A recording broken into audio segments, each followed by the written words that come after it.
Hello everyone, আসসালামু আলাইকুম। চট্টগ্রামের অন্যতম এবং কি জনপ্রিয় দুইটি অপারেটর হচ্ছে সৌদিয়া পরিবহন এবং অন্যটি হচ্ছে ইউনিক সার্ভিস। অবশেষে তাদের বাস কর্তৃপক্ষ নিজেই তাদের সমস্ত বাসগুলোকে কোনো প্রকার ছবি কিংবা ভিডিও করতে তারা নিজেরাই নিষেধ করে দেওয়া হয়েছে।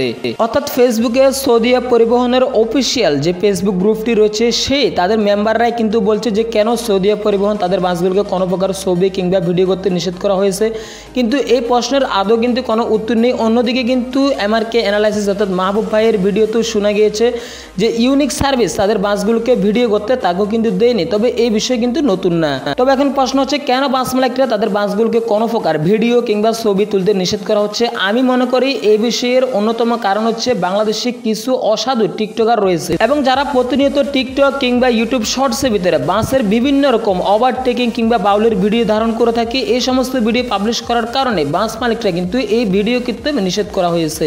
এখন আমার কথা যদি আপনাদের যদি বিশ্বাস না হয় তাহলে আপনারা ইউটিউবে গিয়ে শুধুমাত্র বাসের ওভারটেকিং ভিডিও কিংবা বাসের বাউলি হানিফ এন্টারপ্রাইজ এটা লিখে সার্চ করবেন, দেখবেন যে এনা কট হয়ে গেল হানিফের কাছে, হানিফ কট হয়ে গেল সৌদির কাছে।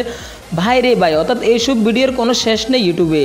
তবে আমার মতে যারা এইসব ভিডিও ধারণ করে থাকে তারাও কেউ কিন্তু সুস্থ মানসিকতা নিয়ে এই সমস্ত ভিডিও ধারণ করে না, তারা পুরোটাই কিন্তু অসুস্থ মানসিকতা নিয়ে কিন্তু এই সমস্ত ভিডিও করে থাকে। একটা বিষয় একবার যদি ভেবে দেখেন, যেখানে আমাদের অন্যান্য বাস মালিকরা বাস লাভারদেরকে নিচে গিয়ে বাস যখন নামায় তখন তারা নিজেরা কিন্তু বিশাল আয়োজন করে কিন্তু ফটোশ্যুট করে। এই কারণেই যেহেতু বাস লাভাররা একটু ভিডিও করে তার বাসগুলো একটু ছবি তুলে যাতে করে তার বাসগুলোকে মানুষজন চিনে এবং কি সেই বাসের যাতে একটু করে যাত্রী চাহিদা বাড়ে সেই জন্যই ভিডিও করার ব্যবস্থা করে দেয়। তবে এখানে যেহেতু তার উল্টোটা হচ্ছে, যেখানে বাসের ওভারটেকিং বাউলের ভিডিও ধারণ করে কিন্তু বাস মালিকদের নাম ডুবানো হচ্ছে এখানে, আমি মনে করি সেই কারণে ইউনিক সার্ভিস এমনকি চট্টগ্রামের সৌদিয়া পরিবহন তাদের সমস্ত বাসগুলোকে কোনো প্রকার ছবি কিংবা ভিডিও করতে নিষেধ করে দেওয়া হয়েছে।